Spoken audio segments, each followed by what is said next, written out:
नमस्कार किसान भाइयों, मैं हूं आपका होस्ट एंड दोस्त राजेंद्र साहू। और ये हमारा 2025 का सीजन है जिसमें हम बहुत अलग अलग तरह के ट्रैक्टर फिट कर रहे हैं। हमारे पास आइसर, सोनालिका, महिंद्रा, जॉन डियर, ये सभी तरह के ट्रैक्टर आते हैं जिनको हम फिट करते हैं।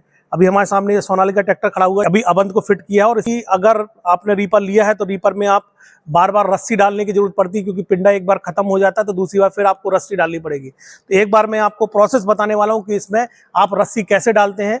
आप इस मशीन में BCS या खजुराहो की कोई भी रस्सी चला सकते हैं। इसमें ये निशान बना होता है कि रस्सी कहाँ से निकालनी है।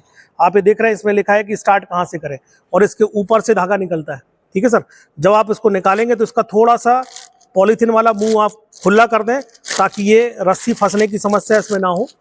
और इसको यहाँ से इस तरह से करके रस्सी को ओपन कर दे ताकि बड़ी आसानी से इस पिंडे से रस्सी निकले। और इस पिंडे को आप इस तरह से इसके अंदर डालेंगे।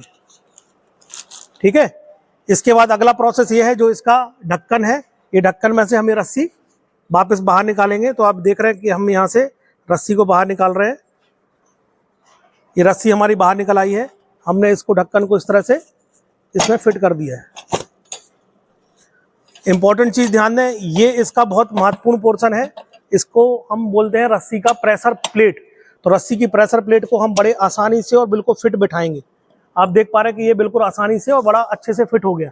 ध्यान दीजिए, अगर ये सही पोजीशन पे नहीं होगा तो रस्सी यहाँ से टाइट जो निकल रही वो ढीली निकलेगी। और अगर रस्सी ढीली निकलेगी तो आप लोग बोलेंगे कि हमारे पूरे ढीले बन रहे हैं।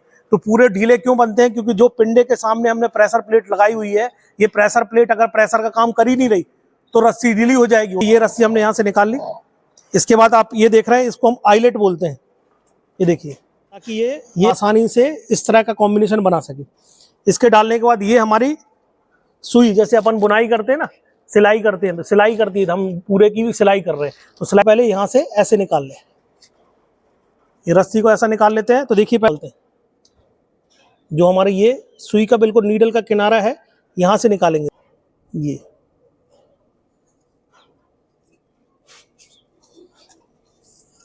ये देखिए, ये रस्सी निकल गई। इसके बाद इसको उसके नीचे से रस्सी निकालेंगे। इसको निकालने के बाद हमें इस तरह से दूरी से पकड़ लेना है इसको। क्लियर? अभी रस्सी का सीक्वेंस देखेंगे, यहाँ से टाइट है, इसके बाद ये आइलेट से गई, आइलेट के बाद ये पहले प्राइमरी से डाला, फिर बिल्कुल इसकी नीडल की नोच से डाला, और इसके बाद इस साइड से निकाल लिया। ये हमारा नीडल का हिस्सा है, ये हमारा लीवर है जिससे गठान बनती है। तो चूंकि अभी ये केवल सुई में है लेकिन मशीन में इसने धागा नहीं पकड़ा है, तो हम क्या करेंगे, अभी बंद कंडीशन में ही एक बार इसको प्रेस करेंगे। एक आवाज आई, देखिए, आवाज आने का मतलब है कि इसका नीचे का जो लीवर है वो प्रेस हो गया। अब ये गठान बांधेगा। अब ड्राइवर आप प्लीज आप बैठे वहां पे और थोड़ा सा इसको चालू करें। जैसे ही आप चालू करेंगे तो एक बार वो गठान बांध देगा, मतलब रस्सी मशीन पकड़ लेगी। उसके बाद आप लगातार पूरे बांध सकते हैं। एक बार चलाएं।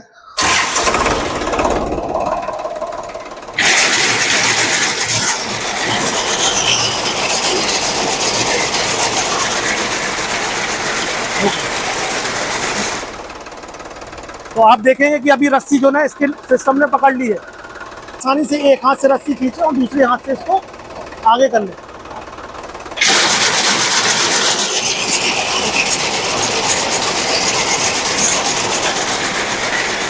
आप देख रहे हैं किसान भाइयों, ये जो ना रस्सी उसने बांध दी। महत्वपूर्ण चीज है, जब भी आप ध्यान दें तो ये जो दो कटे हुए हिस्से हैं, इन कटे हुए हिस्सों को आप ध्यान से देखें। अगर आपकी गठान की ब्लेड सही है तो इसमें एक भी रूहे नहीं निकलेंगे, एक भी आधे छिने हुए रूहे नहीं निकलेंगे। इसका मतलब है कि इसकी अभी जो ब्लेड लगी हुई है वो बिल्कुल परफेक्ट पोजीशन में है, इसलिए बराबर काम कर रही है। जब भी आप इसको मैनुअली करें तो ध्यान दें, ये जो लीवर है, ये लीवर घूम के आता है, और अगर आदमी का हाथ बीच में है तो उसके हाथ को लगेगा। अपने हाथ को इतना पीछे ले ले कि कभी ये लौट के आपके हाथ को टच ना करे, क्योंकि जनरली जब आदमी लोग टेस्ट करते हैं तो वो ध्यान नहीं देते कि ये घूम के ही आएगा और हमारे हाथ को लग जाएगा। तो जो दूसरे नंबर वाला पॉइंट है, ये हम इसको परफेक्ट बोलते हैं। ये सामान्य पॉइंट है। इस पॉइंट पे अगर आपकी स्प्रिंग लगी हुई है, इसका मतलब है आपका 7-8 किलो का पूरा बनता रहेगा।